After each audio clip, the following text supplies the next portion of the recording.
I have to warn you, I've never done worship and then kids work, so brace yourself for a preach. No, I'm only a little bit kidding. So today we are not talking about light exactly, but we are talking about a very, very unlikely rescue. So we're talking about the story of Daniel. There's so many unlikely rescues in Scripture that it's really hard to sort of just pick one or guess which one, which I think shows us a little tiny glimpse into how great our God is. And that's not even part of my lesson. So today we're talking about Daniel and the lion's den, which I'm sure everyone has heard before, but this time we're going to think about it a little bit differently. So Daniel was a big deal, basically. So he had trained, this was when he was in Babylon. So he was technically in a place that wasn't even his home, but he made it work. And he listened to God and he prayed, and he was different from every person that everybody experienced, and to say the least. And Nebuchadnezzar, the king, you can call him King N if you so wish, or Buzzy. And this king saw Daniel. He noticed all of the amazing talents and skills that God had given him. And he said, I want that guy in charge. Wouldn't you?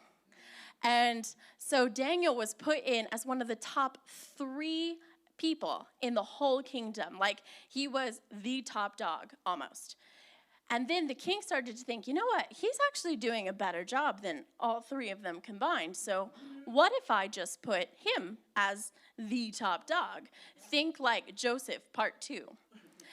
And so immediately, all of the people who were beneath Daniel, sort of on the chain of command, started to panic. Because they were like, no, we don't want to lose control. We don't want to do this. And so they started to think of a way that they would trip Daniel up. And they actually said, you know what, actually, we can't think of anything because Daniel's never done anything wrong. And so the only way we're going to get him is if we somehow make a law against his God. And they had a system where if they made a law, if the king made a law, then that law could not be changed. They wrote it down in stone tablets, which are pretty dang permanent. And they had the king seal it with a big shiny ring, kind of like mine, but bigger, shinier, and probably with at least 10 more jewels. And that ring meant, that was basically like his signature. So he ringed the dotted line, and that meant that law was forever. So over and over in the story of Daniel and the lion's den, before we even get to the lion's den, there are people who think, you know what we do, this is going to last forever. This can't be changed. This can't be moved. And I think God just let them think that for a little while so he could say, ha, gotcha. Sometimes he does that. And so they went to the king and they said, we have the best idea. And the king was like, I'm not really so sure about that, but I'll give it a listen. And they said, you know what? We don't want you to be undermined by anybody, ever. So we want you guys we want to make a law that says people can only pray to you. And Nebuchadnezzar thought about it and was like, people praying to me doesn't sound too bad. Sounds kind of nice, actually. And so he said, okay, let's do it.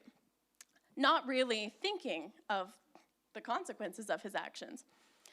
And so this law was passed. They made sure, these leaders made sure everybody knew about it. They broadcasted it across the city. They had people going up and down the streets saying, hello, hello, pray only to the king, or you will be thrown in a den of lions. And what I think is really interesting is that Daniel prays just the same as he did the day before. He heard the law. He wasn't deaf. He saw people talking about it, and he did the exact same thing. And he knelt before God, and he did his prayers just the same. And so these leaders went, and they said, he did it, we got him. And even the king was like, whoops, Should have seen that one coming. And the leaders even said to the king, you know, you can't change your law. Your law is the law forever. And he was like, well, I guess I can't really argue with that. It is in stone. And so he threw Daniel in the lion's den, and he said, may your God somehow come and rescue you. And then they put a stone over so that nothing could be changed. They put the king's seal on it twice, so nothing could be changed, and then they left.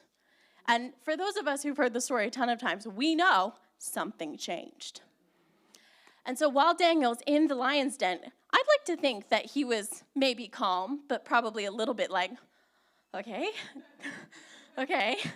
And he was probably like, well, God didn't really see my Tuesday going this way. But now, like, what are we gonna do? There are lions. They're not too cuddly. What next?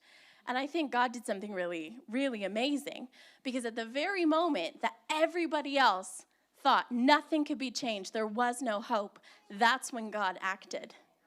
That's when God reached in and he protected Daniel with angels.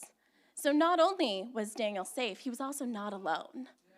So our lesson for today is, even when you feel like everyone around you is saying, this cannot be changed, this cannot be moved, God can.